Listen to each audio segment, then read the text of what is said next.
할렐루야. 거룩한 주일, 오늘도 주의 말씀과 은혜를 사모함으로 이전을 찾으신 여러분들을 주의 이름으로 환영하고 축복합니다. 우리 앞뒤 옆분들 바라보시면서 오늘도 주의 말씀이 선명한 주의 음성으로 들려지길 원합니다. 이렇게 인사하겠습니다.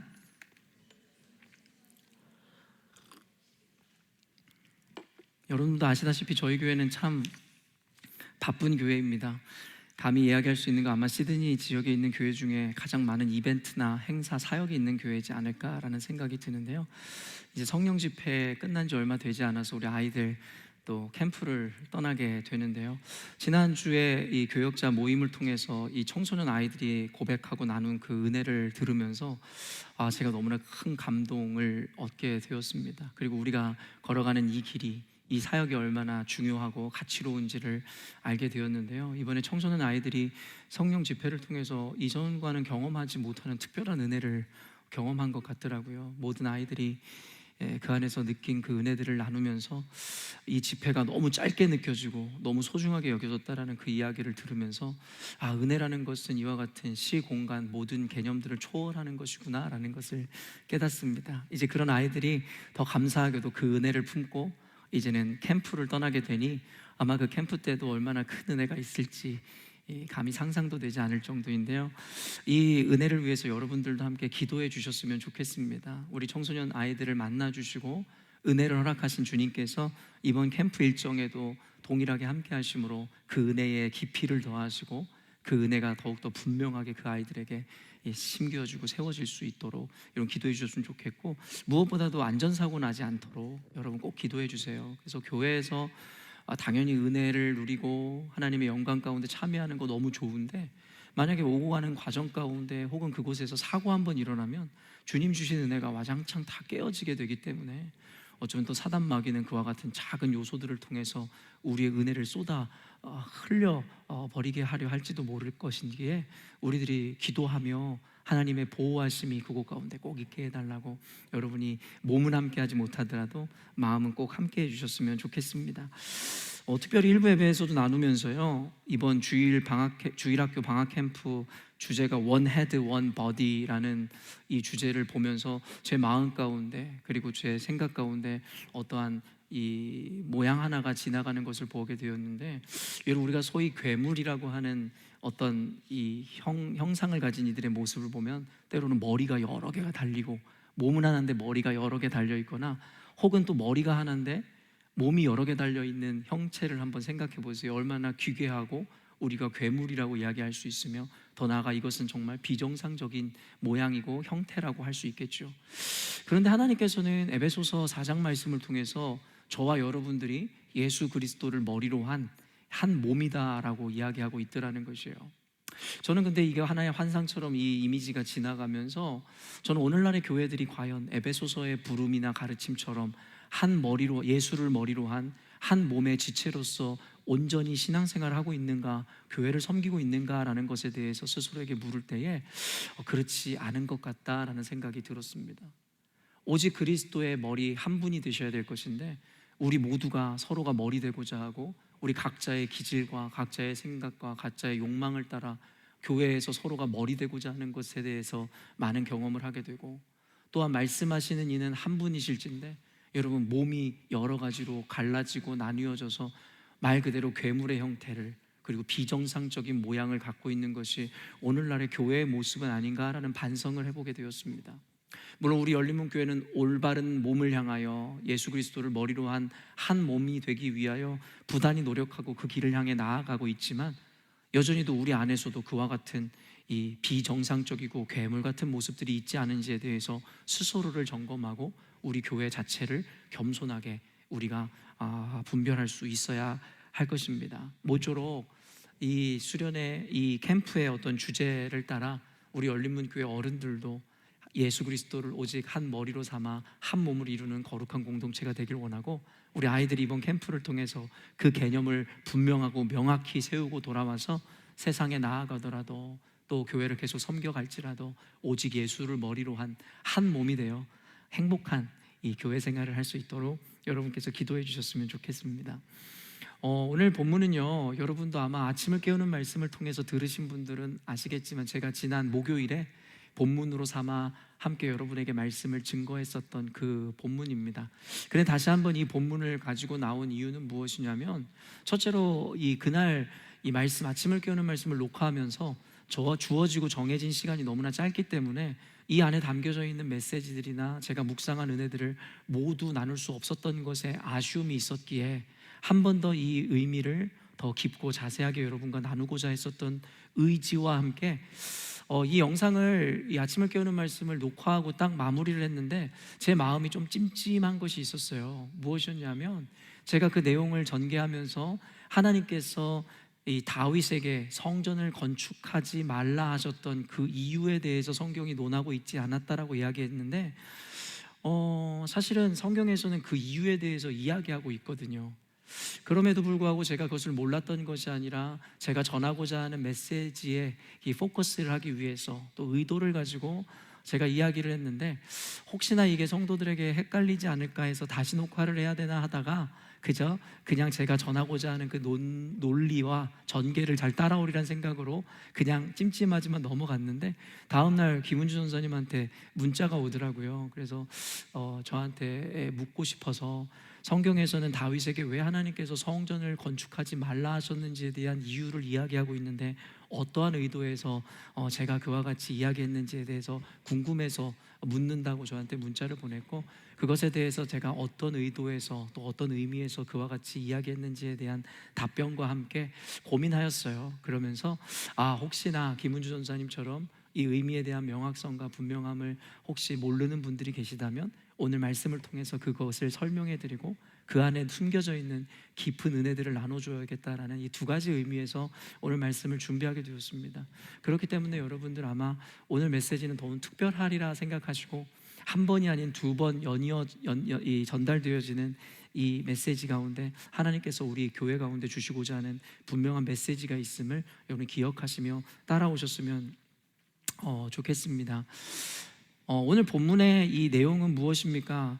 말 그대로 하나님께서 이 솔로몬의 성전이 완공되게 하시고, 그리고서는 그 안에 채울 온갖 기물들을 정성스럽게 준비하게 하셨고, 이제는 마침내 언약궤, 하나님의 임재와 영광을 상징하는 그 언약궤를 이 솔로몬 성전에 드리고 안치함으로 말미암아 그 이후에 하나님의 영광이 솔로몬의 전에 가득 채워지는 그 장면을 묘사하고 있는 이 오늘의 본문입니다. 사실은 오늘날의 말로 하면 이것을 입당 예배라고 할 수 있겠죠. 새로운 교회 건물을 짓고 처음 그곳에서 드리는 그 예배, 그것을 우리는 입당 예배라고 하는데, 어쩌면 솔로몬이 성전을 건축하고 이와 같은 이 언약궤를 안치시키고 이와 같이 전개되는 이야기가 오늘 말로 하면 이 입당 예배다라고 이해할 수 있을 것 같습니다. 열왕기서에는 이 사실은 자세히 기록되어 있지 않지만 이 병행성구라고 할 수 있는 역대하 5장 말씀을 보면 이때의 상황이 조금 더 자세히 묘사가 되어 있습니다. 오늘 말씀을 보면 그저 안치를 하게 되었고 성전에 들어갔을 때에 구름과 같은 하나님의 영광이 그 전을 가득 채웠노라는 이런 묘사들이 나오지만, 같은 이 배경으로 쓰여진 이 역대하 5장 말씀에는 사실은 단순히 이 언약궤를 안치시켰을 때에 하나님의 영광이 그곳 가운데 가득 찼던 것이 아니라 제사장과 더불어 노래하는 레위인들, 그리고 악기를 다루는 수많은 찬양대들이 나와 하나님을 높이고 찬송하기 시작하는 순간 하나님의 영광이 그곳에 가득 채워졌습니다 라고 기록하고 있다라는 것입니다. 사실은 우리가 이 열왕기서를 읽을 때마다 사실은 함께 읽어야 되고 비교해 봐야 되는 게 역대서 말씀입니다. 사실은 사무엘서라든가 열왕기서라든가 역대서에서는 같은 시간의 흐름과 같은 배경에 대하여 기록하고 있는 내용들이 참 많이 등장하고, 사실은 사무엘서는 차치하더라도 열왕기서나 역대하는 상당히 같이 겹치는 부분들이 많이 등장하게 됩니다. 이는 우리가 신약 성경으로 넘어오면은 이 사복음서가 그렇잖아요. 어쩌면 공간 복음이라고 이야기하는 마태마가 누가복음은 제가 어린 시절에 그 성경을 읽을 때마다 왜 똑같은 내용을 계속 반복해서 읽어야 되는지 이해하지 못했었던 순간이 있거든요. 요한복음을 제외한 공간복음이라고 불리는 마태마가 누가복음은 굉장히 똑같은 이야기들의 연속임을 우리가 보게 되죠. 구약으로 넘어오면 사무엘서, 열왕기서, 그리고 역대서가 그 복음서와 비슷한 느낌을 우리에게 주는 것이 사실인데요, 요한복음과 같이 사무엘서는 차치하고더라도 열왕기서와 역대서는 상당 부분이 비슷합니다. 그런데 여러분의 이해를 돕고자 차이점을 이야기해 드리면, 열왕기서는 말 그대로 킹스라고 하잖아요. 이스라엘의 왕의 역사들을 기록하고 있는 거예요. 솔로몬 왕국 이후에 이 이스라엘은 분열 왕국 시대를 맞이하게 되고, 여러분 아시다시피 북이스라엘과 남유다로 나뉘는 역사를 갖게 되죠. 그래서 북이스라엘의 왕조와 남유다의 왕조가 따로 진행되게 되었습니다. 그런데 이 열왕기서에는 바로 이스라엘의 전체 왕에 대한 이야기들을 여러분 전하고 있는가 반면에, 역대서에서는 남유다 왕에게 포커스하여 남유다 왕의 이야기들을 중심으로 전개하고 있음을 우리는 기억해야 되죠. 그 이유는 단순합니다. 예수 그리스도의 혈통 그리고 계보를 잇는 왕은 바로 남유다의 왕들이기 때문이고, 그렇기 때문에 역대서를 읽으면 열왕기서에는 구체적으로 묘사되어져 있지 않은 장면들이 역대서에는 좀 더 자세하게 기록되어 있는 부분들이 있습니다. 그래서 읽을 때 열왕기서뿐만 아니라 역대서를 함께 읽으면 그때 당시에 이해되지 않았던 상황이나 정황들이 우리들에게 더욱더 쉽게 이해가 될 수 있다는 것이죠. 어찌되었든지 간에 열왕기서에는 기록되어 있지 않은 하나님을 예배하는 자들이 하나님을 높이기 시작할 때에 하나님의 영광이 임하더라는 것이죠. 여러분, 여기서 우리는 예배의 능력과 가치를 알아야 된다는 것입니다. 하나님의 영광이 임하는 곳에는 늘 하나님을 예배하는 이들이 있었음을 우리는 잊지 않아야 된다는 것이에요. 그리고 이따가도 나누겠지만, 예배라는 것은 주일에 이곳에 나와 형식과 제도 아래서 드리는 이와 같은 예배만을 개념화하는 것이 아니라 사실은 더 깊은 의미에서 우리의 삶의 자리가 예배가 돼야 된다는 것입니다. 그래서 어디서 우리가 무엇을 하고 어떠한 삶을 살고 있음과 관계없이 우리는 늘 하나님을 향하여 예배하는 삶, 그리고 하나님을 찬송하는 삶을 살아야 된다는 것이고, 그때 어김없이 하나님의 영광이, 하나님의 능력이 저와 여러분의 삶 가운데 개입됨을 알 수 있어야 된다는 거예요. 그래서 성경에서는 이 예배 중심의 삶에 대해서 우리들에게 분명히 이야기하고 있음을 잊지 않아야 합니다.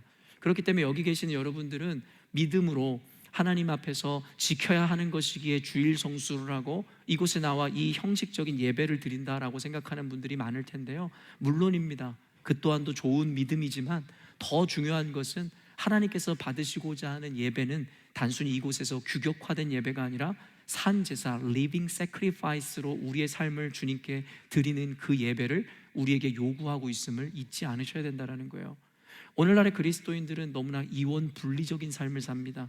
교회에서는 장로님, 권사님, 집사님 하면서 세상 어떤 곳에 있는 존재하는 사람들보다 좋은 사람들, 선한 사람들인 척하지만 세상에 나아가서는 누구보다도 더 앞다투어 자신의 욕망과 이기를 쫓으며 살아가는 이들이 이와 같은 이들에게도 많이 나타나는 현상임을 우리가 보게 되죠.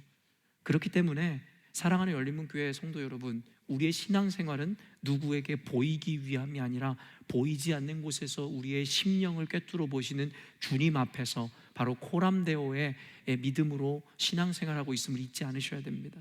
그렇기 때문에 제도적 교회 안에서만의 형식적 예배의 차원을 넘어 여러분이 있는 그곳에서 하나님을 예배하고 하나님을 찬송할 때에 오늘 솔로몬 성전을 가득 채웠던 하나님의 영광과 하나님의 능력이 저와 여러분의 삶 가운데 온전히 임하게 될 줄로 믿습니다.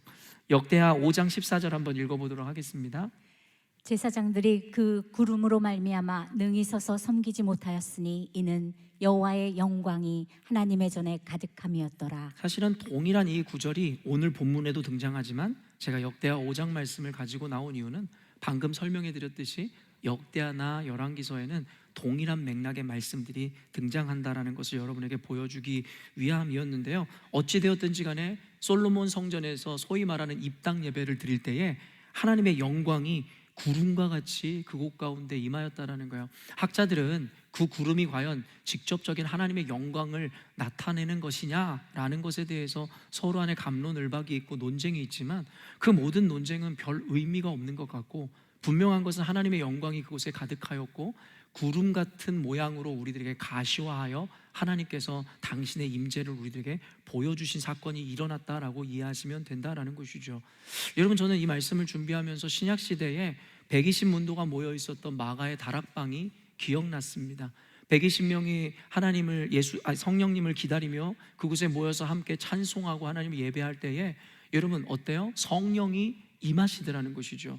강한 바람과 같이 갈라지는 불의 혀와 같이 임하는 그와 같은 가시적인 것이 현상이 나타나기 시작했다라는 것입니다. 그렇기 때문에 이 학자들의 논쟁처럼 이 구름이 실제하신 하나님의 영광을 그 자체를 의미하는 것이냐 아니냐라는 이와 같은 논쟁은 무의미한 것이고, 분명한 것은 그 성전에 하나님의 영광과 임재가 가득했다라는 것입니다.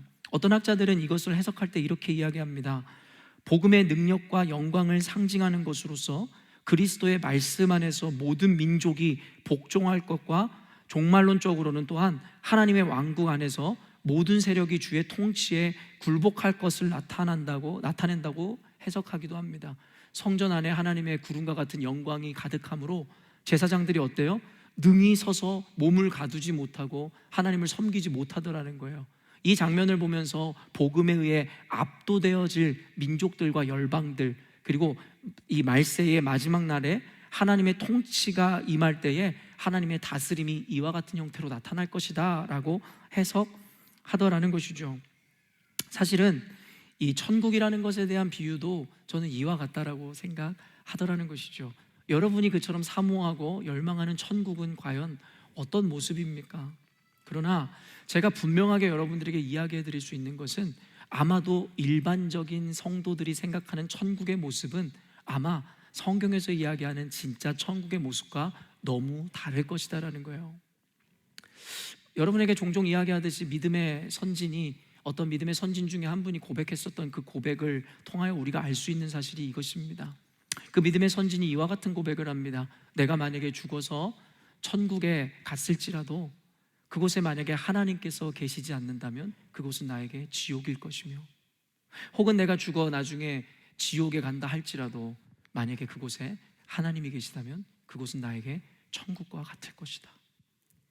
여러분, 이 믿음의 선진이 고백하는 이 의미가 무엇입니까? 천국이라는 것의 절대 요소는 바로 하나님의 유무에 있다라는 것입니다. 그러나 우리가 가고자 지향하고자 하는 천국에는 이와 같은 절대적 기준의 유무는 아무런 관심이 없죠. 우리가 가고자 하는 천국은 그저 어떻습니까? 금은 보화로 가득한 곳이고, 절망과 슬픔이 없는 곳이고, 아픔도 없는 곳이고, 차별도 없는 곳이고, 좋다 이겁니다. 근데 성경에서는 이와 같은 개념들을 절대적 기준이고 천국과 지옥을 나누는 선명한 절대적 어떤 근거라고 이야기하고 있지 않더라는 거예요. 하나님의 유무가 바로 그 천국과 지옥을 나누는 절대 기준이라고 이야기하고 있죠. 그리고 여러분, 천국에서 일어나는 현상을 뭐라고 이야기합니까? 하나님께서 계신 그곳 천국에서 온갖 스랍들과 천사들이 모두 여호와의 거룩함을 찬양하고 이름을 높이는 것이 바로 천국의 모양이다라고 이야기합니다. 바로 하나님이 왕으로 계신 곳, 그리고 그의 다스림과 통치를 받는 곳, 그곳이 천국이라고 이야기하고 있습니다.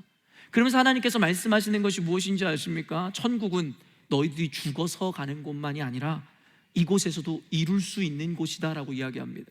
그래서 우리가 늘 이야기하는 주기도문에서 뜻이 하늘에서 이루어진 것 같이 땅에서도 이루어지다, 무엇을 의미합니까? 하나님의 나라 천국이라는 것은 단순히 하늘에서만, 우리가 죽어서만 이루어내는 것이 아니라 이곳의 땅에서의 삶에서, 이곳에서 우리가 살아내는 우리의 삶이 곧 하나님의 나라가 되어야 되고 천국이 되어야 될 거라고 이야기하는 거예요.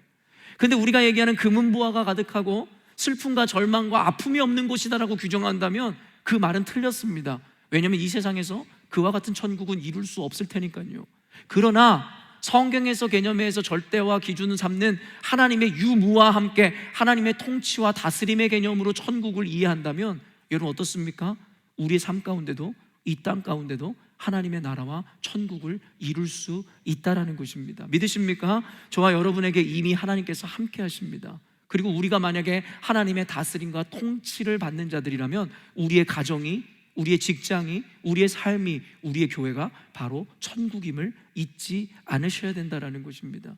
그런 의미에서 이미 솔로몬 성전에는 구름과 같은 하나님의 임재가 강력하게 임함으로 말미암아, 그리고 또한 제사장들이 능히 서서 하나님을 섬길 수 없는, 저항할 수 없는 은혜, 하나님의 완전한 다스림이 이루어짐으로 말미암아 그와 같은 천국의 공동체가 이루어지게 되었다라는 것입니다. 사랑하는 성도 여러분, 어떤 이들은 이런 이야기를 해요. 그리스도의 복음이 우리로 하여금 세상의 모든 굴레와 그리고 세상의 모든 속박으로부터 우리를 자유케 하셨다. 이것까지는 너무나 좋다 이겁니다. 근데 그 이후에 사도들과 바울이 고백하는 이야기가 무엇이에요? 우리는 모든 것으로부터 자유하나 우리는 스스로 그리스도의 종이 되기를 원하노라 라고 이야기하죠.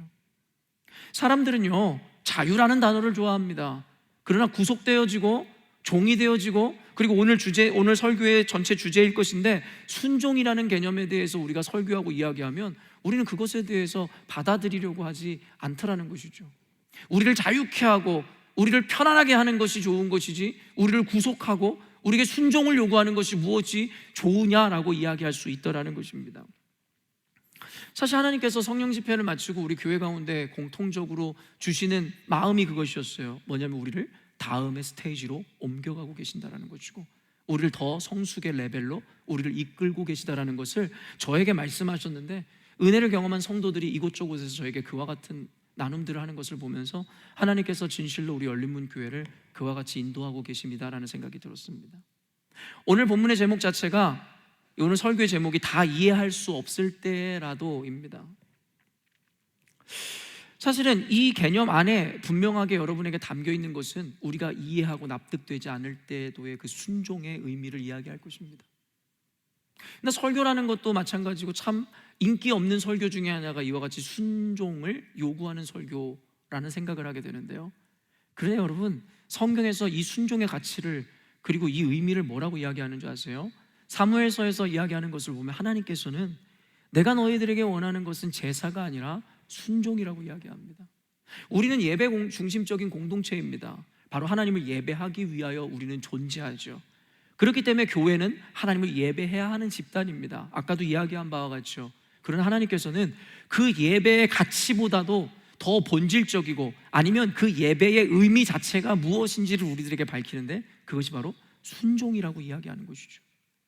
여러분이 아무리 나와서 규격화된 예배를 드린다고 할지라도 여러분의 삶 가운데 순종을 이루어내지 못하는 이들이라면 어쩌면 하나님 앞에 무의미한 예배를 드렸다 해도 과언이 아닐 것이고, 하나님께서 기뻐하시는 것을 올려드리는 것이 예배의 의미일진데 우리는 어쩌면 반쪽짜리 그 이하의 기쁨으로 하나님께 나아가고 있는지도 모르겠다라는 것이죠.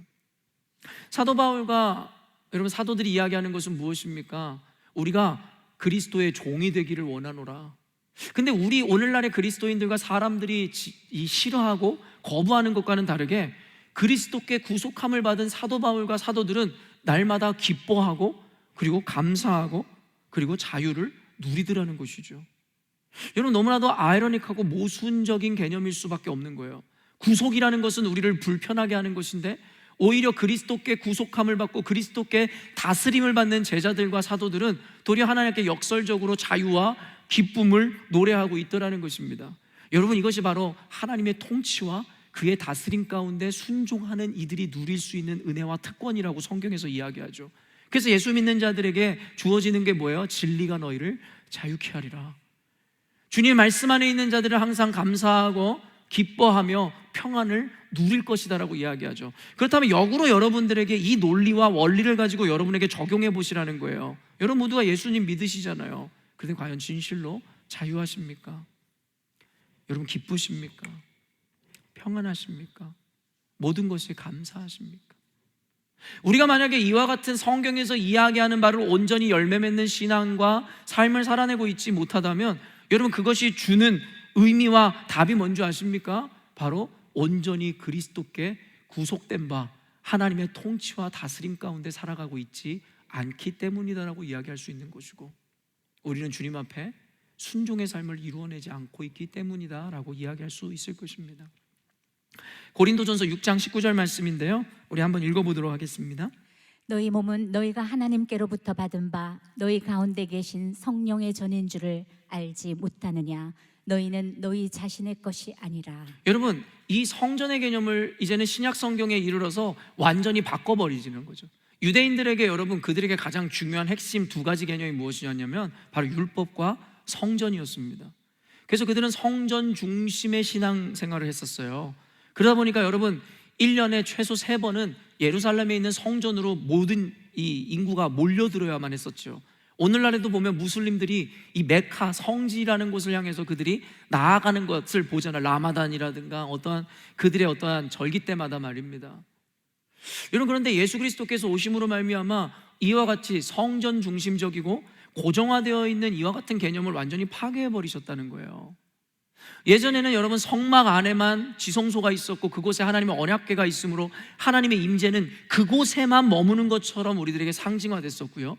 그 이후에 솔로몬 성전이 이렇게 지어졌음에도 불구하고 여러분 어때요? 그곳에 하나님의 임재가 가득함으로 말미암아 이곳은 하나님의 집이라고 일컬음을 얻게 되므로 사람들이 어때요? 하나님을 만나기 위해서는, 하나님 앞에 나아가기 위해서는 성전을 향할 수밖에 없는 개념이 이루어지게 됐다라는 거예요. 그래서 하나님의 임재와 하나님의 영광이라는 것은 고정화되어 있는 건물인 성전의 개념이었는데 이제는 어떻습니까? 오늘 말씀 읽은 고린도전서의 말씀처럼 이제는 너희들의 몸이 성령께서 거하시는 그 성전임을 알지 못하느냐라고 말씀하심으로 말미암아 이제는 성전이라는 것은 고정화되어 있는 건물의 개념이 아니라 자유롭게 유동적으로 움직일 수 있는 개인의 차원으로 그 개념을 옮기시더라는 것이죠. 그러면서 말씀하시는 게 뭐예요? 너희는 너희 자신의 것이 아니니라 라고 이야기합니다. 너희의 몸은 성령께서 임하시는 거룩한 전임을 알지 못하느냐. 교회에서 그 많은 술, 담배의 논란에 대해서 여러분 그것이 진리냐 아니냐, 그러면 구원을 받냐 못 받느냐의 문제를 차치하고서라도 우리가 왜 하나님께서 말씀하시는 우리에게 해로운 것들에 대해서 그것이 도박이든 음란이든 아니면 여타 비윤리적인 것이든 그 모든 것을 우리가 거부해야 하는지에 대한 명확한 근거와 기준이 이것입니다. 우리의 몸은 우리의 것이 아니기 때문입니다. 우리의 인생뿐만 아니라 우리의 몸뿐만 아니라 우리의 시간과 공간과 모든 것은 하나님의 소유입니다. 믿으십니까?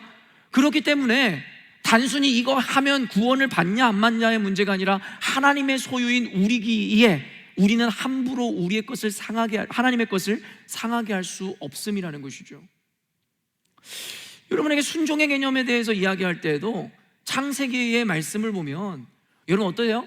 창세기의 말씀을 통해서 우리의 주인이 하나님이시고 존재하는 우리는 창조주의 목적을 위해 존재해야 된다는 것을 그 당위를 마련해 주셨죠. 하나님께서 천지를 창조하시는 장면에서 여러분 하나님께서 무엇을 창조하십니까? 하나님께서는 빛이라는 개념을 창조하세요. 빛을 허락하심으로 말미암아 낮과 어둠을 나누시죠. 이것이 무엇을 창조하셨다고 학자들이 이야기합니까? 바로 시간을 창조하신 거예요. 여러분 하나님에게는 우리가 갖고 있는 물리적인 크로노스의 시간 개념이 무의미하다는 거 알고 계시잖아요. 원래는 그런 개념 자체가 없는 것이죠, 하나님에게는. 근데 하나님께서는 낮과 밤과 밝음과 어둠을 나누심으로 말미암아 시간을 창조해 주셨고, 그리고 여러분 혼돈하고 무질서했었던 세상 가운데 여러분 어때요? 땅을 만드시고 하늘이라고 할 수 있는 궁창을 만드심으로 말미암아 공간의 개념을 나누셨다라는 거예요. 창조주에 따라 존재하는 모든 것은 그의 목적이고 그의 소유라는 것에 대한 고백의 원리를 따라 여러분이 가지고 있는 시간과 여러분이 살아가고 있는 그 공간이 여러분의 것이라고 생각하십니까? 그것을 지으신 하나님의 것입니다. 그렇기 때문에 하나님이 달라 하시면 우리는 당연하게 기쁨으로 그의 것을 드릴 수 있어야 된다는 거예요. 근데 오늘날의 성도들의 모양을 보면 그렇지 않아요. 하나님이 예배하는 것이고 하나님을 섬기라고 하는 그 부르심 앞에도 하나님 내가 지금은 시간이 없습니다. 하나님 내가 지금 너무나 바빠요. 내가 우선순위를 해결해야 하는 일이 있습니다. 과연 이것이 시간의 주인이 주님이시라는 것에 대한 인정과 믿음으로 살아가는 자들의 모양이겠냐라는 것이고, 하나님께서 선 곳은 거룩한 곳이니 내가 있는 곳은 거룩한 곳이니 내 발에 take off your shoes, 너의 발에 신을 벗으라.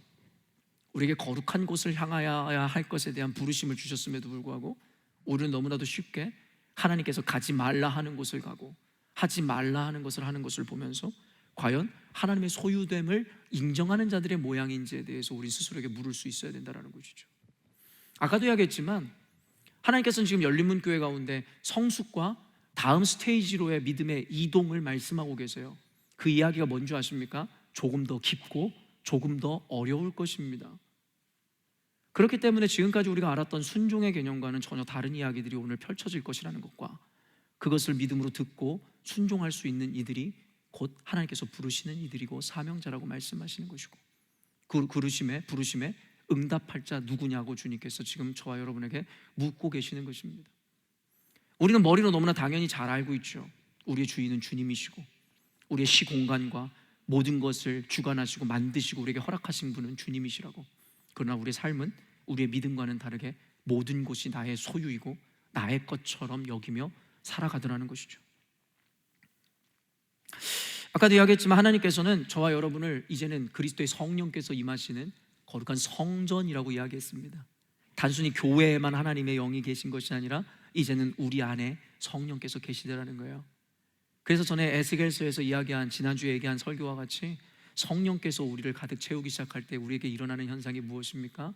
바로 저항할 수 없는 은혜로 말미암아 그것에 우리를 맡길 수밖에 없다라는 거예요. 솔로몬 전에 하나님의 이 성령이, 하나님의 영이 임재가 가득함으로 말미암아 나타난 현상이 뭐라고요? 제사장이 능히 서서 자신의 의지로 하나님을 섬길 수 없었다라는 것입니다. 에스겔서에서 성전에서 생명수가 넘쳐 여러분 발목이 아닌, 무릎이 아닌, 허리가 아닌 완전히 그를 잠기게 하자 어떤 현상이 일어납니까? 저항할 수 없는 것이죠. 그 물의 흐름에 자기를 맡길 수밖에 없는 게, 이게 영적인 원리입니다. 여러분, 왜 우리가 성령 충만을 외치는 줄 아십니까? 하나님의 성전인 우리 안에 성령으로 가득하고 충만하면 나타나는 영적인 원리가 무엇이냐면 바로 자아의 파괴와 자아의 굴복입니다. 더 이상 내 안에 내가 사는 것이 아니라 그리스도께서 사시게 되는 것이죠. 그러므로 말미암아 내 이성과 판단과 내 합리로 세상을 살아가는 것이 아니라 하나님의 부르심과 인도하심을 따라 살아갈 수밖에 없는 논리가 여기서 성립되게 되는 것입니다. 솔로몬 성전이나 여러분 120문도가 모여 있었던 마가의 다락방이나 여러분 에스겔 성전에서 흘러넘쳤었던 그 은혜들을 통해서 우리에게 주시는 것이 무엇이에요? 하나님의 임재가 가득한 곳에는 여러분 자아의 의지가 그리고 나의 어떠함이 꺾여지게 된다는 것이죠. 120문도가 여러분 성령을 경험했을 때 나타났었던 은혜가 무엇이었습니까? 그들이 방언을 말하기 시작했다는 것이에요. 그 이후에 어떤 것이 있죠? 그들이 교회에 모이기를 힘썼다라는 것이고 날마다 기도에 힘쓰더라는 것이죠. 방언을 받는다라는 것의 의미가 어떤 것인지 여러분에게 길게 나누지 않아도 결국에 나의 의지를 죽이고 하나님께 맡기지 않은 자들에겐 이와 같은 은사적 영역이 나타날 수 없게 되죠.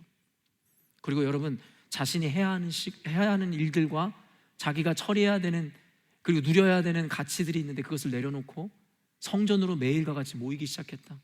여러분 그들은 할 일이 없어서 돈이 많아서 시간이 많아서 교회로 모였을까요? 아니죠. 해야 하는 일들이 있었고 생계를 책임져야 했지만 그들은 성령에 붙들린 바 하나님의 전을 향할 수밖에 없었죠. 오늘날에 저는 교회에 오시는 여러분들을 보면 참 마음이 때로는 짠하기도 하고 너무 감사하기도 합니다. 왜냐하면 저들이 이 시간에 학생들이라면 공부를 했다면 성적을 올릴 수가 있었을 것이고 지금 이 시간에라도 돈을 벌었으면 더 많은 재정적인 축척을 이룰 수가 있었을 것이고 아니 그런 거 모두 차치하고라도 그들이 한 주 동안 얼마나 피곤했을 텐데 이 시간에 나와서 이 긴 설교를 듣지 않고 집에 누워서 편안하게 TV만 보아도 얼마나 체력적인 충족을 이룰 수 있었을까? 근데 여러분이 이곳에 나와 있다는 것이 무엇을 의미하는 줄 아십니까?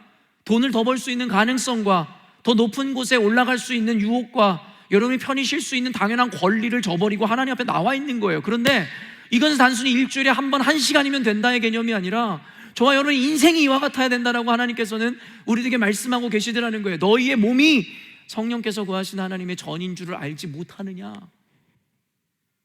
하나님께서는 이제는 아브라함 카이퍼 박사가 이야기하는 것처럼 영역 주권의 그 은혜가 우리 가운데 나타나기를 원하는 거예요. 무엇입니까? 여러분 우리가 밟는 모든 것이 하나님의 나라가 되기를 원하는 거예요. 그러기 위해선 이와 같은 순종과 하나님의 영광으로 가득 찬 사람들이, 그리스도인들이 세상을 장악하기 시작할 때에 하나님의 영광이 그곳 가운데 나타난다라고 분명하게 성경은 이야기하고 있죠. 근데 오늘날에 이와 같은 공간적으로 여전히도 가던 와서 교회에 왔을 때만 거룩을 외치고 교회에서만 하나님의 영광을 외치는 자들이 과연 그와 같은 하나님의 비전과 꿈과 목적을 이룰 수 있겠냐라는 것이에요. 제가 정말 싫어하는 목사 중에 어떤 목사가 있는지 여러분 아시잖아요. 이름을 입에 담기도 싫어요. 저는 그 목사를 아주 경멸하거든요. 근데 그 목사가 여러분 예전에 어떤 이야기를 했는지 아세요? 한국에다가 이 개신교의 메카 성지를 세워야 된다는 이야기를 했어요. 저는 정말 어처구니가 없었어요. 모두가 존경한다라는 그 목사가 말입니다. 여러분 아까도 이야기했지만 성전 중심이었던 것은 그 예수 그리스도께서 오시기 전에 성전 안에 하나님께서 머물고 계시다고 생각해서 모두가 그곳으로 모였고 오늘날 무슬림들은 메카를 향하죠. 그런데 여러분 어때요? 그리스도로 말미암아 이제는 그 개념을 완전히 파괴하시고 이제는 너희들이 그리스도의 전이 되어 너희들이 가는 곳마다 하나님의 임재와 영광을 나타내고 하나님을 예배하는 삶을 살라고 이야기하는데 다시 그것을 공간의 개념으로 그것을 묶어버리고 다시 한번 그것을 가둬버린다고요?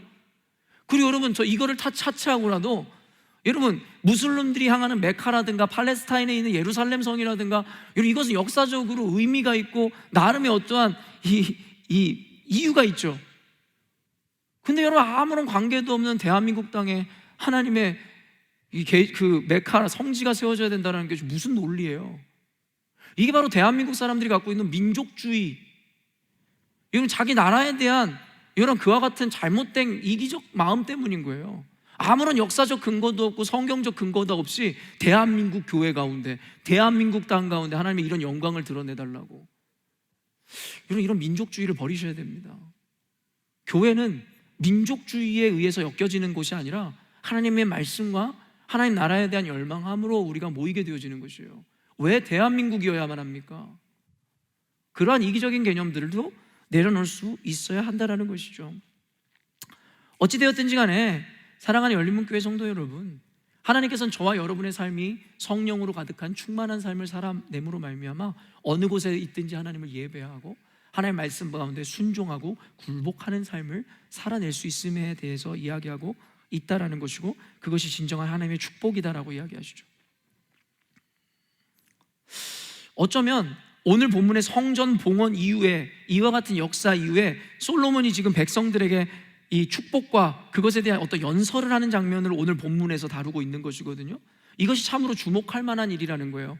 이와 같은 개념을 우리들에게 나타낸 이후에 이제는 백성들에게 연설함은 이제는 이와 같은 영적인 개념이 너희들의 삶으로 적용되고 실천돼야 될 것이다라는 것에 대해서 서술적으로 우리들에게 보여주는 것은 아닌가라는 생각을 합니다.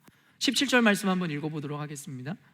내 아버지 다윗이 이스라엘의 하나님 여호와의 이름을 위하여 성전을 건축할 마음이 있었더니. 솔로몬이 백성들에게 연설을 하면서 이 솔로몬 성전이 이 지어지게 되었었던 자초지종을 설명하고 있는 거예요. 그 과정들을 설명하고 있다고요. 그 시작이 뭐라고 이야기합니까? 이것은 애초에 솔로몬 자신이 계획했던 것이 아니라 내 아버지 다윗이 이 마음을 먼저 품었다라고 하면서 그 시작을 알리기 시작하더라는 것이죠.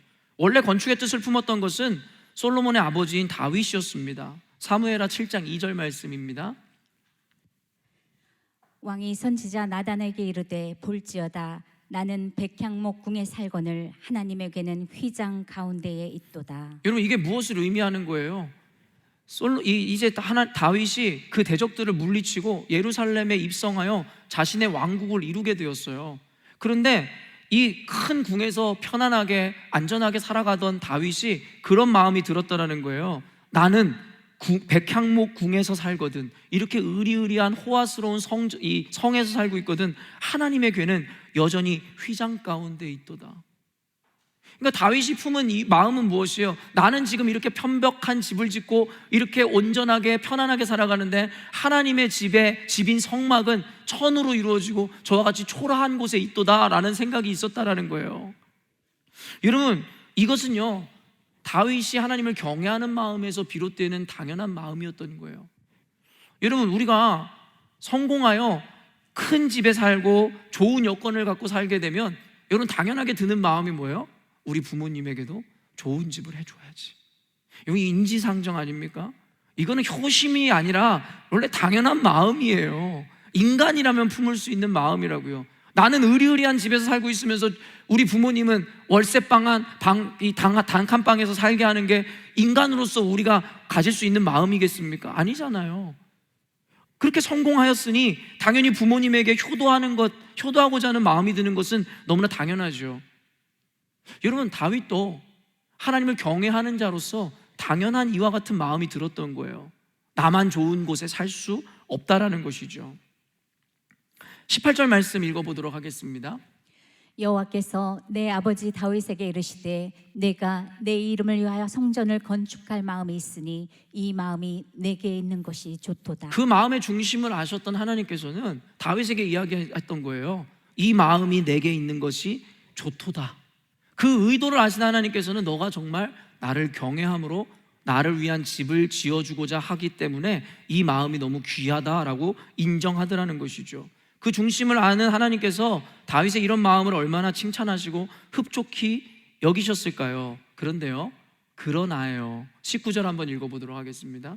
그러나 너는 그 성전을 건축하지 못할 것이요 내 몸에서 낳을 내 아들 그가 내 이름을 위하여 성전을 건축하리라 하시더니. 갑자기 그러나 다윗에게는 너무나 충격적인 답변이 이어지게 되는 것이죠. 하나님, 이해할 수가 없습니다. 저는 이미 모든 여건이 갖추어져 있다고 생각하고 내 마음까지도 하나님께서 인정하실 만큼 선한 의지에서 비롯되는 마음이거늘 하나님께서 그것을 왜 거절하시냐라는 것이죠. 그러면서 무엇이 문제냐라고 묻고 싶었던 것이겠죠. 그리고 이는 또한 이 왕 개인의 영광과도 결코 무관하지 않았음을 우리는 너무나 잘 알고 있습니다. 여러분, 최초에 이스라엘에 세워졌었던 성전의 이름이 뭐라고요? 솔로몬 성전입니다. 왜냐하면 솔로몬이 최초로 그 성전을 지었기 때문에 그의 이름을 따서 평생 우리들에게 기억에 남는 이름이 된 것이에요. 여러분, 그때 당시에 고대 사회에 있는 사람들에게는 이름을 남기는 것이 그들에게 얼마나 가치로웠던 일인지 여러분 아시잖아요. 솔로몬은 이미 왕으로서 이룰 바를 모두 이루었고 이제는 후손들에게 남겨질 자신의 영예와 영광을, 이름을 남기고 싶은 욕구가 없지 않았을 거라는 것이죠. 그런데 어떻습니까? 그 최초의 성전의 영광을 자신의 아들인 솔로몬에게 빼앗길 수밖에 없는 위기에 봉착하고 있더라는 것이죠. 이게 선한 의지였든 아니었든 결국에는 그 이름을 내지 못하게 된 것입니다. 오늘날에도 최초의 발명품이라든가 최초에 만들어진 어떠한 상이라든가 그 이름을, 여러분 처음에 그것에 대해서 근거를 마련했던 이의 이름을 세워서 평생 노벨상이라든가 이렇게 남는 거 아닙니까? 그리고 또 한 가지, 그의 자존심을 상하게 할 수 있을 법한 일이 이것이에요. 네 손으로는 받지 않을 것인데 네 아들 솔로몬의 손에 의해서 받겠다. 이게 뭐가 그렇게 대단한 일일까라고 생각하는지 모르겠지만 여러분, 인간의 욕망을 이해하면 이것이 그렇게 단순하지 않아요. 일부 예배 때도 제가 예로 들었지만 여러분, 요즘에 김정은 북한의 여러분 지도자의 이 행동이 굉장히 주목받고 있잖아요. 왜요? 그의 딸인 이 주혜양을 계속 데리고 다니더라는 거예요. 어디를 가듯이 열병식이라든가 모든 곳에 그 주혜양을 드러내더라는 것이죠. 이것을 보면서 후계 구도에 대한 이야기들을 전문가들이 이야기하는데, 사실 여러분 그거 알고 있으세요? 김정은에게 아들이 있다라는 거. 여러분, 근데 우리가 이해하기가 힘들죠. 왜 주혜양을, 딸을 앞선에다가 세워서 후계에 대한 어떤 이미지를 만들고 있는 것일까요? 아들이 아니라. 여러분, 학자들의 견해일 뿐인데요, 이와 같은 이야기를 합니다. 왜냐하면 김정은이 벌써 그 아들을 사람들과 대중에게 내놓으면 그것에 대한 권력 구도가 만들어지기 시작하고 오로지 김정은에게 향하고 있었던 그 충성과 그 마음들이 그 다음 대에게 나뉘어진다라고 이야기하더라고요. 이거 뭘 얘기하는 줄 아십니까? 이 다윗은요, 이미 아들에게 배신을 당하거나 이와 같은 일들을 경험했거나 경험할 사람들이에요. 이런 그의 왕위를 찬탈하기 위해서 호심탐탐 그와 같은 일들이 일어나는 상황과 여건과 환경 가운데 살고 있는 사람이에요. 그런데 아직 아버지인 다윗도 힘이 팔팔한데 그 아들에게 하나님의 역사적인 성전을 건축하게 하신다? 이것이 이 다윗에게는 어떠한 마음으로 다가올 수 있었을까요? 그리고 그 이야기를 아는 이들이 있다면 여러분, 하나님께서 이 왕의 권위를 이제는 솔로몬에게 벌써 옮기셨다라고 생각할 수도 있다라는 것이죠. 이것은 다윗 개인에게 있어서 굉장히 도전적일 수밖에 없었고 자신에게 굉장히 치명적인 수치로 다가올 수도 있는 컨텍스트입니다. 그러면서 하나님께서 다윗의 순전한 의도와 목적에도 불구하고 그에게 이것을 거절하는 이유에 대해서 성경은 이렇게 밝히고 있습니다. 첫째, 다윗은 전쟁을 많이 하여 많은 피를 흘렸기 때문이다라고 말입니다. 역대상 28장 3절입니다. 하나님이 내게 이르시되 너는 전쟁을 많이 한 사람이라 피를 많이 흘렸으니 내 이름을 위하여 성전을 건축하지 못하리라 하셨느니라. 사실은 이와 같은 이유는 곳곳에 등장하고 열왕기서에만 해도 몇 번이 등장합니다. 그러니까 이유라고 밝히는 것이 무엇이냐면 너는 많은 전쟁을 해서 많은 사람의 피를 흘리게 했기 때문에 너는 내 성전을 건축하지 못하리라. 그 외에 대해서는 아무런 이유가, 그리고 그것에 대해서 납득할 만한 설명이 이어지고 있지 않아요. 많은 학자들은 이것에만 주목하지만 둘째 이유가 한 가지 더 성경에 등장합니다. 무엇이냐면 다윗의 집을 더욱 견고하게 하기 위해서라고 이야기합니다. 여러분, 하나님께서 자신이 거할 그 성전, 자신의 집에 대해서 이미 오래전에 그것에 대해서 미리 예견하시고 그것에 대해서 말씀하셨던 장면이 등장하는데, 신명기서 12장 10절에서 11절 말씀을 보도록 하겠습니다. 너희가 요단을 건너 너희 하나님 여호와께서 너희에게 기업으로 주시는 땅에 거주하게 될 때, 또는 여호와께서 너희에게 너희 주위의 모든 대적을 이기게 하시고 너희에게 안식을 주사 너희를 평안히 거주하게 하실 때에, 너희는 너희의 하나님 여호와께서 자기 이름을 두시려고 택하실 그곳, 여러분, 이 여기까지 이야기하는 그곳이 바로 하나님의 성전입니다. 그들이 약속의 땅인 가나안 땅으로 입성하여 원수들이 물리쳐지고 평안한 삶을 이루게 될 때에 하나님께서 이제는 더 이상 유목민의 삶, 성막을 옮기는 삶을 그치게 하고 정착하게 하여 그곳에 성전, 내가 거할 그 집을 짓겠노라고 하나님께서 말씀하시죠.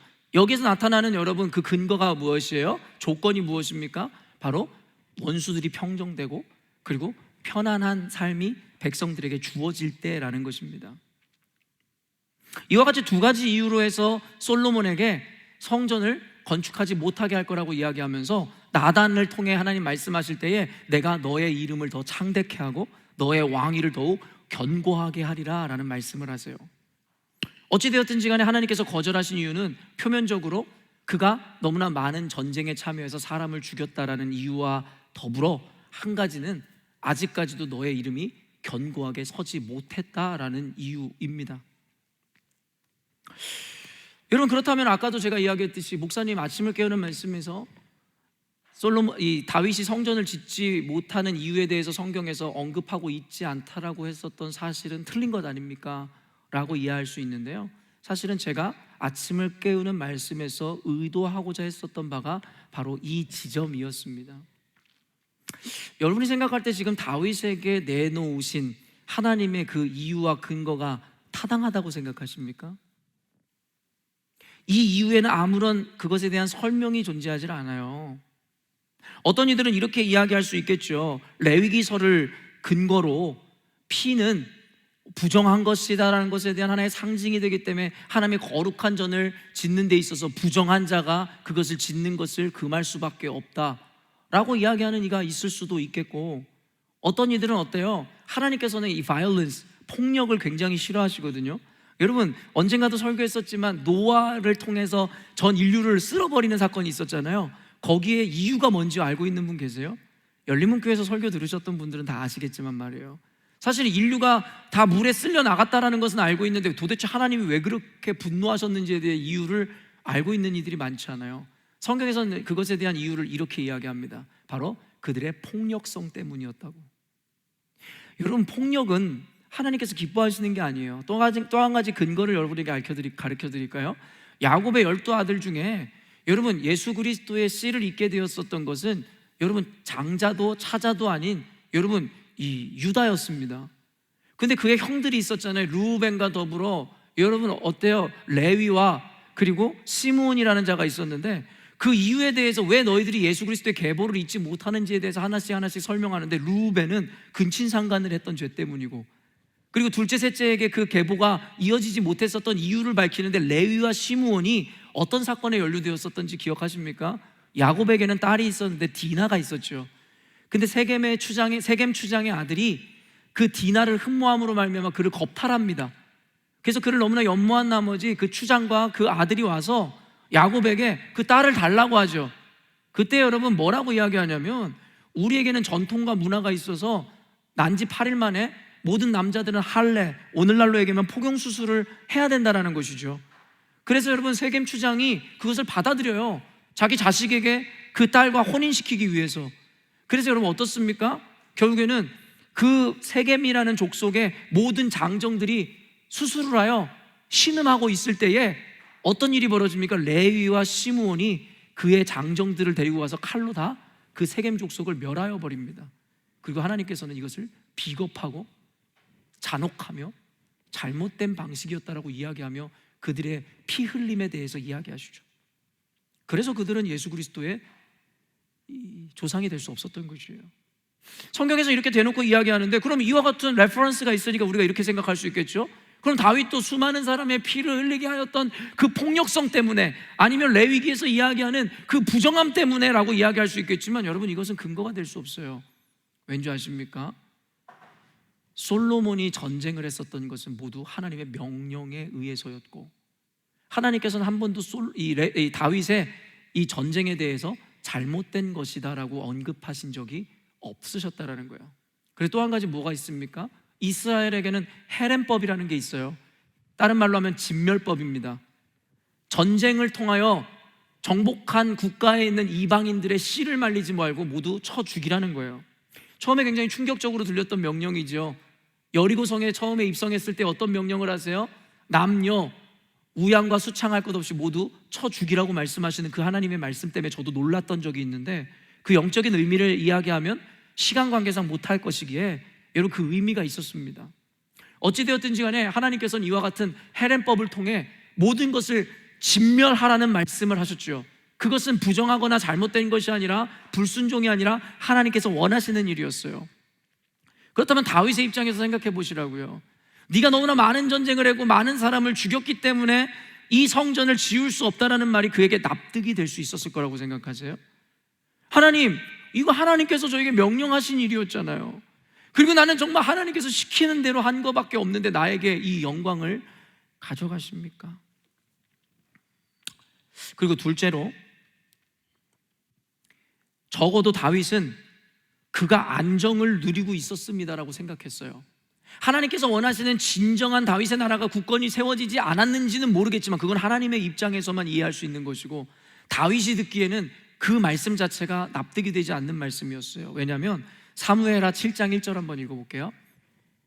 여호와께서 주위의 모든 원수를 무찌르사 왕으로 궁에 평안히 살게 하신 때에, 사실은 솔로몬의 그러니까 성전을 짓겠다고 했었던 다윗의 이야기가 바로 이 2절부터, 이 다음 절부터 이어지거든요. 그러니까 성전을 짓겠다라고 했었던 다윗이 그와 같은 마음이 섰을 때에 그의 환경과 상황에 대해서 지금 배경 설명을 하고 있는 거예요. 7장 1절에 여호와께서 주의 모든 원수를 무찌르사 왕으로 궁에 평안히 살게 하신 때에, 적어도 다윗에게는요 이미 여러분 이스라엘을 장악하였고 자신은 이미 평안을 누리고 있다라고 생각했다라는 거예요.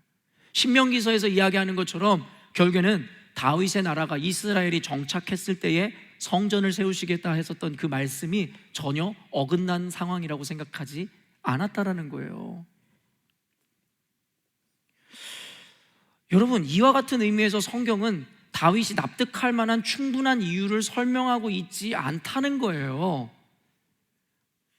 그리고 제가 여러분 그와 같이 여러분들에게 해석하고 이야기함은, 여러분 적어도 성경에서는 다윗이 납득할 만한 이유를 설명해 주는 것에 포커스하고 있지 않아요. 그럼 뭐에 대해서 포커스하고 있을까요? 분명한 것은 하나님께서 그리 말씀하셨기에 다윗이 어떻게 느끼고 생각하는 것과 관계없이 과연 다윗은 하나님의 말씀에 순종할 수 있는 자였는지에 대해서 성경은 포커스하고 있다는 거예요. 여러분, 우리는 먼저 전제해야 됩니다. 하나님은 항상 옳으신 분이십니다. 믿으십니까? 항상 하나님은 선하신 분이십니다. 하나님은 항상 우리에게 가장 좋은 것을 주시기를 원하시는 분이십니다. 비록 우리가 이해가 안 된다 할지라도, 우리가 납득이 되지 않는 상황을 맞이했다 할지라도, 때로는 우리가 볼 때는 불리한 일들이 우리 삶 가운데 우리를 가로막고 있다고 할지라도, 사랑하는 성도 여러분, 하나님은 항상 옳으신 분이십니다. 하나님께서는 다윗에게 이와 같은 믿음과 순종을 요구하는 것이에요. 너가 이해할 수 없고 납득할 만한 근거를 내가 마련하지 않을지라도 그것은 내가 이야기한 것이기 때문에 너는 순종할 수 있냐라고 말입니다. 다윗은 이와 같이 납득할 수 없는 하나님의 말씀에 이런 반구의 대꾸도 없이 하나님의 뜻을 받아들입니다. 그리고 여러분, 이 순종이 어떤 가치를 지니는지에 대해서 그의 모습을 보면서 알 수 있는데요, 뭐냐면 더 나아가 그는 자신의 아들 솔로몬 왕이 성전 건축함에 있어 부족함이 없도록 혼신을 다하여 그 재료와 상황을 만들어가죠. 여러분, 저 같았으면 그럴 것 같아요. 뭐예요 하나님? 내가 아니라 내 아들을 통해서 한다고요? 알았어요. 내가 기분 나쁘지만 하나님 말씀하셨으니까 듣기는 들을게요. 그런데 정말 기분이 나쁜 건 사실입니다. 저 이제부터 성전과 관련된 일은 아무것도 안 할 겁니다. 그러면 솔로몬 제 아들이랑 잘해 보십시오. 여러분 이런 생각을 응당하지 않았을까요? 근데 다윗은요 그렇지 않았다라는 거예요. 비록 내 손으로 이루지 못할지라도 하나님의 뜻은 항상 선한 것이고 옳은 것이기에 내 아들을 통해 이루시겠다는 그 말씀이 더 옳다. 그래서 여러분 다윗이 한 일이 뭔지 아세요? 자기는 지을 수도 없으면서 여부수 족속에게 그 땅을 매입하고, 성전을 지을 수 있는 땅을 매입하고, 사람들로 하여금 돌을 다듬게 하여 그것에 대한 재료를 만들어 놓고 백향목을 다른 나라로부터 수입하였으며, 그리고 성령의 하나님의 은혜에 감동을 입어 모든 설계도를 제작하기에 이르러요. 여러분 그렇다면 이거를 통해서 뭘 알려주는지 아세요? 그는 모든 것을 준비하여 솔로몬에게 그냥 넘겨주었다라는 거예요. 자신의 영광과 영예를 모두 내려놓고, 내가 납득할 수 없는 상황과 이유에도 불구하고 묻지도 따지지도 않고 자기 아들을 통해 하나님의 뜻을 이루고자 하였다라는 것이죠. 오늘 설교의 제목이 여러분 무엇이었습니까? 다 이해할 수 없을 때라도. 아까 찬양했었던 가사의 찬양의 2절 가사입니다. 다 이해할 수 없을 때라도 감사하며 날마다 순종하며 주 따르오리라. 예전에 제가 퍼스에서 여러분 홀로 외롭게 학생으로 이곳에서 섬길 때 정말 많은 외로움이 있었어요. 고독감이 있었어요. 여느 청년들이 그렇듯이 호주에 가면 영어 외에는 사용해보지 않으리라, 외국인 친구도 사귀어보리라, 돈도 많이 벌어보리라, 이와 같은 여러분 꿈을 갖고 호주에 왔는데 하나님은 저로 하여금 교회에 집중하게 하셨고, 교회에만 아침부터 저녁까지 늘 머무는 삶을 살게 하셨고, 근데 교회 안에서마저도 저는 고독하고 외로움을 느낄 수밖에 없는 상황들, 재정적인 어려움들, 내가 목표했던 것 아무것도 이룰 수 없는 그 상황들, 도무지 아무것 하나도 이해할 수 없는 그 상황 가운데 우연하게 이 찬양을 들으면서 눈물을 많이 흘렸던 기억이 납니다. 사랑하는 성도 여러분, 우리 인생이 우리가 다 납득할 만하고 이해될 수 있는 상황만이 펼쳐지는 것은 아니잖아요. 심지어는 선한 의도와 목적을 가지고 다윗과 같은 마음을 품어도 우리에게 다가오는 것은 그와는 정반대의 이야기들이 펼쳐질 때가 있잖아요. 그때라도 하나님께서 우리들에게는 말씀하시는 거예요. 너희가 다 이해할 수 없을지라도, 납득할 수 없을지라도 내가 너에게 이야기하는 것에 순종할 수 있겠니? 하나님께서는 우리에게 또 다른 차원의 순종과 믿음에 대해서 말씀하십니다. 그런데 우리가 다 이해할 수 없을 때에 일어나는 이와 같은 일들로 인해서 우리는 하나님 앞에 서운함이 생기기도 하고, 선한 의도와 타당성이 다윗과 같이 분명히 있었음에도 불구하고 하나님의 거절을 보면서 우리는 낙심하고 더 나아가 분노하여 하나님을 원망하고 실족하기에 이르는 이들도 있다는 거예요. 성경에서는 하박국이라든가 베드로의 분노가 그러하였고 요나의 분노가 그러하였어요. 납득이 되지 않는 상황들, 이런, 그럼에도 불구하고 하나님 앞에 순종하여 하나님 앞에 믿음의 의와 순종을 이룬 사람이 누구입니까? 아브라함이 그러하였고, 모세가 그러하였고, 호세아가 그러하였고, 신약으로 넘어온 가나의 혼인잔치에 참여했었던 종들이 그렇지 않습니까? 납득이 되지 않고 상식적으로 이해되지 않는 상황에서 주인의 말씀에 순종함으로 나아갔을 때 그들은 기적이라는 것을 경험하게 되었다라는 것입니다. 사랑하는 성도 여러분, 하나님은 때로는 우리에게 도무지 이해되지 않는 상황이나 환경을 통해 우리의 믿음과 신뢰를 보기를 원하십니다. 하나님은 그 가운데 우리에게 순종을 요청하고 계시는 거예요. 덮어놓고 무식하게 반지성적으로 믿으라는 이야기를 하는 게 아니라는 거 아시죠? 가장 논리적이고 가장 성경의 원리에 입각하여 여러분에게 말씀드리는 거예요. 너희들이 이해하고 납득하여 순종하는 것이 아니라 하나님의 말씀이기 때문에 순종해야 된다라고 이야기하는 거예요. 여러분, 상황적으로 납득하려고 하지 마시고 이해하려고 하지 마세요. 우리는 인생이기에 초월적인 하나님을 이해할 수 없는 존재이니까 말입니다. 지금 전리문교회는 이와 같은 도전과 그리고 믿음의 과정 가운데 있다고 저는 생각합니다. 하나님께서 지금 저희에게 그와 같은 믿음을 제시하고 계시니까요. 마지막으로 짧게 순종과 믿음의 상관관계를 나누고 설교를 마치려고 합니다. 존 비비어라는 작가가 그의 저서 순종이라는 책을 통해서 순종과 믿음의 상관관계를 이와 같은 의미로 해석했는데요. 누가복음 17장 5절 말씀입니다. 읽어볼게요. 사도들이 주께 여짜오되 우리에게 믿음을 더하소서. 여러분, 사도들이 예수님에게 우리에게 믿음을 더하소서라는 요청을 하는데요. 여러분, 상식적으로 생각하면 앞전에 어떠한 이야기가 있었기에 이 제자들이 주님께 믿음을 더해달라고 이야기하는 것이라고 생각이 드세요? 상식적으로 보니 오병이어의 기적이든 어떤 무리를 걷는 기적이든 사람을 살리는 기적이든 놀라운 기적이 사건이 있었을 때에 그것에 대하여 제자들이, 사도들이 우리에게도 이와 같은 큰 믿음을 달라고 하는 것이 훨씬 납득이 가는 어떤 시츄에이션인 것 같아요. 그런데요, 그 앞에 어떤 내용이 등장하냐면요, 누가복음 17장 3절에서 4절입니다.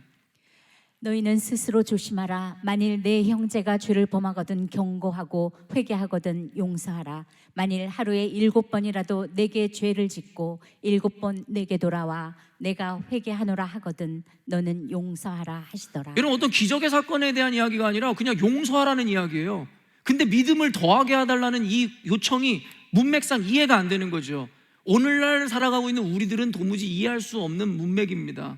근데 여러분, 이 내용이 어떤 의미냐면, 여러분 당시에 유대인들과 제자들에게 그들의 삶에 분명한 기준이 있었어요. 바로 하나님께서 명령하신 동해보복법이라는 거예요. 동해보복법이 뭐예요? 이에는 이, 눈에는 눈입니다. 돌려준 대로, 여러분 나에게 준 대로 갚아줘야 되고 돌려주어야 된다는 것이 이 법이고, 그들은 그것이 잘못됐다라는 인식을 하고 있지 않아요. 그렇기 때문에 내 것을 도둑질한 자의 것은 도둑질해오고 누군가에게 해를 가한 자에게는 죽음으로 그것을 갚아주는 것이 이들에게 너무나 당연한 법이었는데, 예수님께서 오시면서 이상한 말씀을 하시는 거예요. 오른뺨을 친 자에게 왼뺨도 돌려주고, 겉옷을 달라 하는 이에게 속옷도 주며, 오리를 가자 하는 자에게 심리도 같이 가주라는 거예요. 원수를, 여러분 수도 없이 용서하라는 메시지가 우리에게도 충격적인데 그들에게는 더욱더 충격적인 거예요. 그들에게는 그와 같은 세계관과 상식이 있었거든요. 이 말씀을 듣고 그들은 도무지 납득이 가고 이해가 되지 않았어요. 그래서 그들이 요청한 게 뭔지 아세요? 우리들에게 믿음을 더하여 주옵소서. 우리의 상식과 납득으로는 설명할 수 없는, 하나님이 말씀하셨기에, 예수님이 말씀하셨기에 우리에게 하나님 윤리와 상식을 뛰어넘는 믿음을 더하여 달라고 이야기한 것입니다. 그런 그들에게 필요한 것은 자신의 합리와 상식을 뛰어넘는 순종이었다라는 것입니다. 여러분, 우리는 보통 생각하기를 믿음이 있어야 순종할 수 있다고 생각합니다. 그렇죠? 그래서 믿음의 크기가 클수록, 그리고 신앙이 성숙할수록 순종을 할 수 있다고 생각하죠. 물론 이 역시 틀린 말은 아닙니다. 그렇다면 우리의 믿음은 무엇으로 성장하고 커질까요? 우리의 믿음의 크기에 따라 순종할 수 있다라고 이야기하는 여러분일진데, 그렇다면 그 믿음은 무엇을 통해서 커지냐라는 거예요. 이는 너무 모순 같지만 바로 우리의 순종을 통해 믿음이 성장하고 커진다라는 것이에요.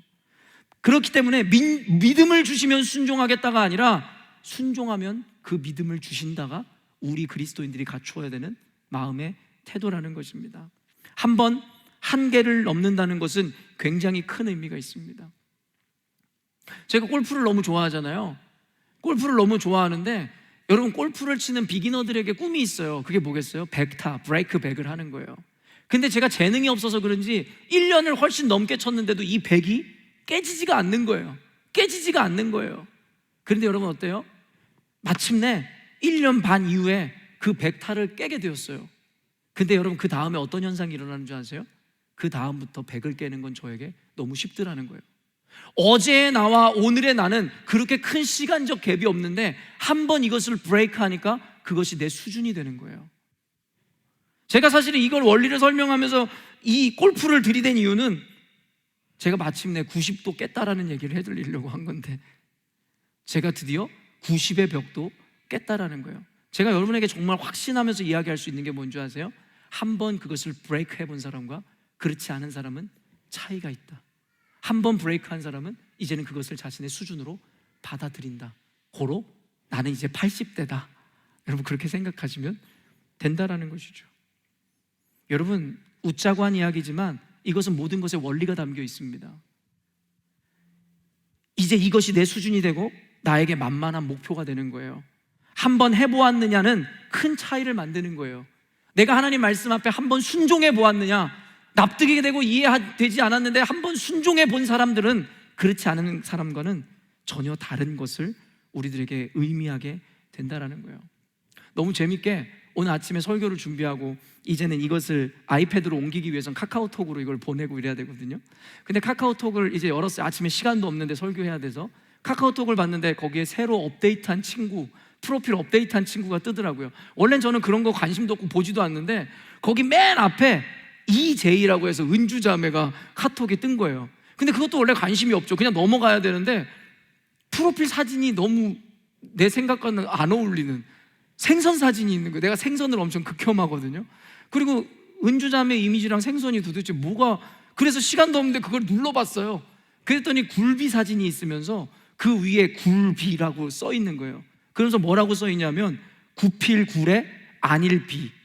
그러면서 제가 그런 생각이 들었어요. 어떤 상황과 어떤 시츄에이션이나 어떤 마음의 고백인지는 모르겠지만 굴복하지 않겠다라는 이야기였던 것 같아요. 이것을 보면서 제 마음에 너무나 큰 감동이 있었고 은혜가 있었어요. 하나님 앞에 순종하기 위해서는 우리를 가로막는 일들이 너무나 많을 것입니다. 때로는 우리가 이해가 되지 않고 납득이 되지 않는 상황들과 그 상식이라는 것으로 인해서, 그러나 하나님 그 상식과 이해에 대해서 나는 굴복하지 않을 것입니다. 하나님이 말씀하시면 그것이 선하고 옳은 것이기 때문입니다라는 고백이었을 것이다라고 저는 생각했습니다. 사랑하는 성도 여러분, 우리 그리스도인들이 주님 앞에 순종하기 위해서는 이와 같이 꺾이지 않고 굴하지 않는 마음이 필요하고, 그것에 대한 것은 덮어놓고 무식한 반지성적인 믿음이 아니라 가장 합리적이고 타당한 믿음으로 근거로 나아가야 돼요. 왜요? 내가 이해가 되고 납득이 되지 않는 상황과 논리 가운데서라도 하나님은 항상 옳으신 분이시다. 그렇기 때문에 우리가 그 말씀을 의지하여 순종하기 시작할 때에 하나님께서는 우리의 레벨을, 그리고 우리의 지경을, 우리의 크기를 넓히신다. 누가복음 16장 10절 말씀입니다. 지극히 작은 것에 충성한 자는 큰 것에도 충성되고 지극히 작은 것에 불의한 자는 큰 것에도 불의하니라. 오늘날 여러분들에게 마주한 그 하나님이 순종하라는 그 영역에 대해서 여러분이 순종하지 못한다면 여러분의 믿음은 성장하지 않을 뿐만 아니라 믿음을 통해서 역사하신 하나님의 그 원리에 따라 여러분의 인생에는 기적이란 것은 없습니다. 작은 것에 충성한 자에게 더 큰 것도 맡기리라. 납득이 되고 이해가 되지 않아도 하나님 말씀을 의지하여 순종하겠습니다. 여러분, 베드로가 어부들이 하루 종일 그물을 내렸음에도 불구하고 물고기 하나도 잡지 못했어요. 어업에 잔뼈가 굵었던 그들마저도. 그런데 목수의 아들인 평범한 예수께서 오셔서 그물을 너희들의 오른쪽에 내리라 하셨을 때에 그들은 순종합니다. 보통 사람이라면 순종하지 말아야죠. 이해와 합리적으로 생각했을 때 나는 어부고 너는 목수의 아들인데, 그것에 순종했더니 어떤 일이 일어납니까? 그물에 고기가 그득하더라는 것이죠. 말씀을 맺도록 하겠습니다.